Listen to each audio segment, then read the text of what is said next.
The term handcrafted gets thrown around a lot these days. It's become a movement, a trend, that can obscure the passionate folks who actually make amazing things by hand. Their remarkable stories need to be told, and I'm going to find them. I'm Anthony Bourdain, and this is Raw Craft.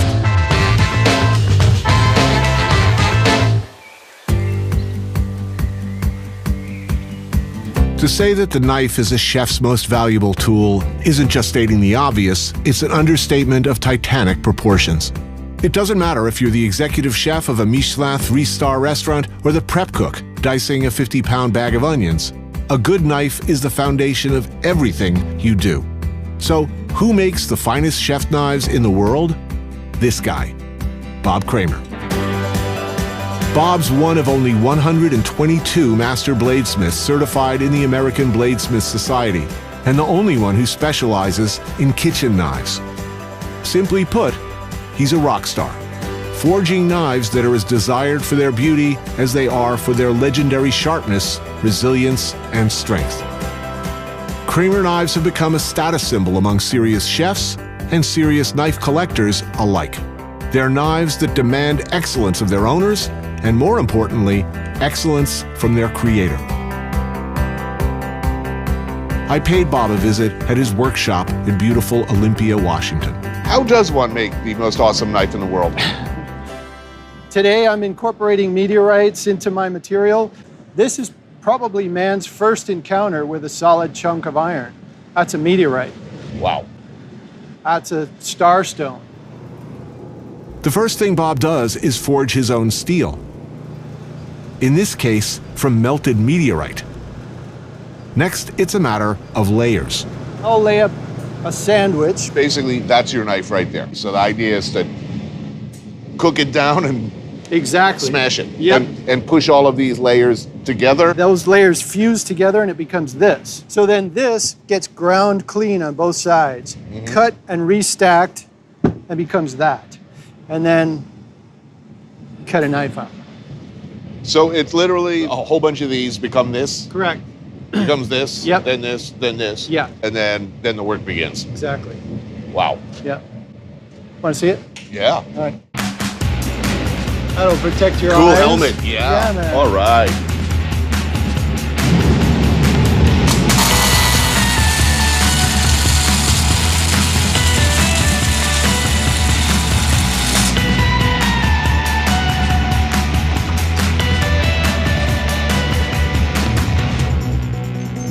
Woohoo! Wow. How long would it take for me to make a pizza in there? About a half a second, maybe. Sweet. Yeah. This is just like cooking. It's time, temperature, and technique. Right. You need good material to start with and the proper heat treatment. Just like you can ruin a steak by overcooking it. Could be a great steak to begin with, but you could really mess it up by improper technique. Okay, here we go.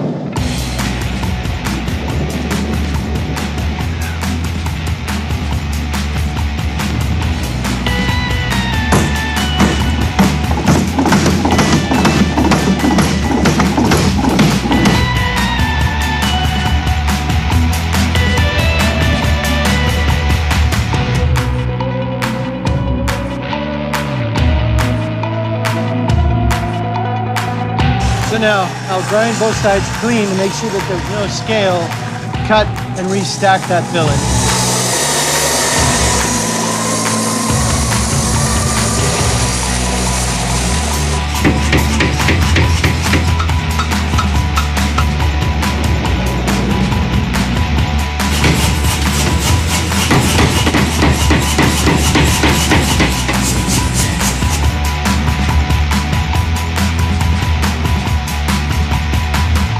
All this gets cut away. The fat. So on this, we can either use the bandsaw to cut off that extra material or use this grinder to just get rid of that excess meat. It's like trimming a steak. Exactly.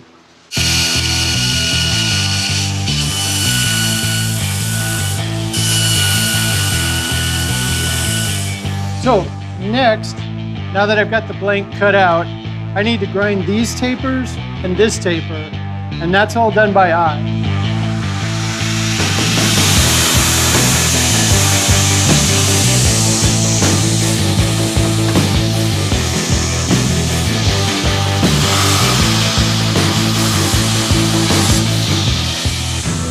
Now that the blade is ground and shaped and tapered, it's the magic part. This is where the steel becomes hardened. So we have to take the material up to a particular temperature and hold it, like baking a cake. Only the temperature is 1,500 degrees Fahrenheit. This is molten salt.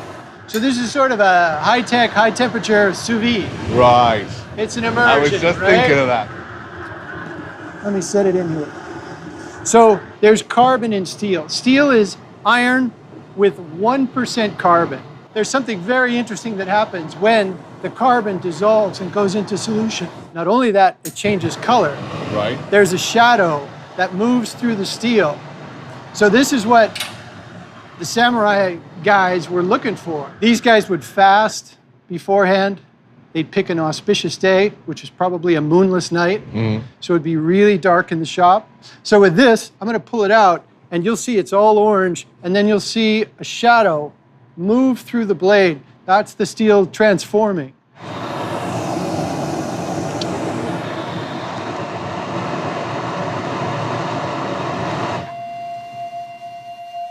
And that's it. Wow. That line that's marching across there, that's the phase shift. It's gone. Yeah, what's happening in there? What's going on? So this is ferric chloride, which is a base. It's kind of on the other side of the acidic scale. And this chemical starts to eat into the steel at a very subtle level. So, you know, some layers get eaten away faster than others. You know, if somebody stabbed you to death with that knife, and that would be wrong, I hasten to say. Sure. That knife's so beautiful, you couldn't help but say, wow, that's a really amazing looking knife. That's gorgeous. You'd remember. Oh, wow, look at that. Boom. I think it's good. I think it's ready for a handle.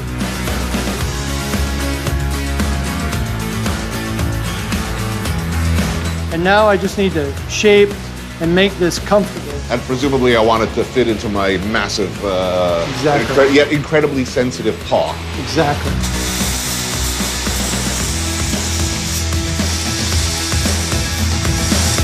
All right, final step. Yeah. Put an edge on this guy. Sooner or later, if you have a good knife, in fact, sooner, in fact, constantly, you should be doing what we're about to do here. And I'm trying to use the full surface of the stone. And the purpose, this is the most crucial stone. This first stone sets up the edge. This is the foundational stone. So if you watch how this cuts, it doesn't want to push cut. It's because we haven't stropped the edge. It'll slide cut easily. Right. But it won't push cut. And what the push cut is what a razor will do. Right. And if I just give this a few strokes on the leather, and this is just a plain piece of leather. Whoa. That's nice. Oh, yeah. Like butter. Nice. Thank you. Look at that. Oh.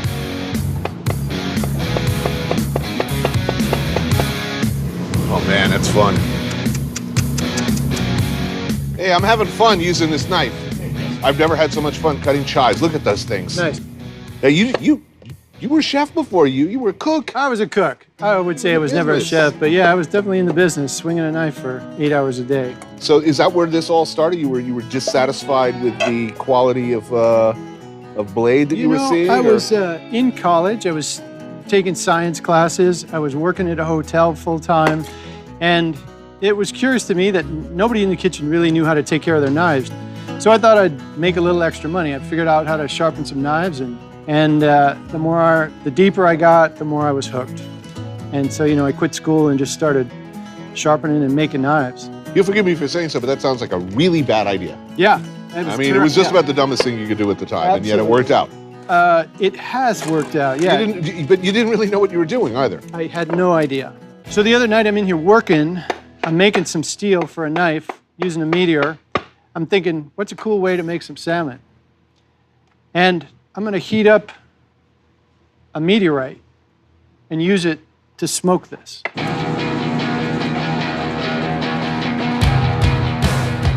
Induction coil.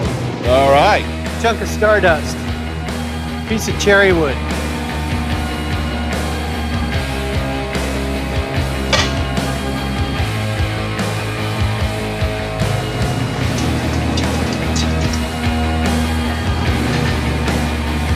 Sweet. All right.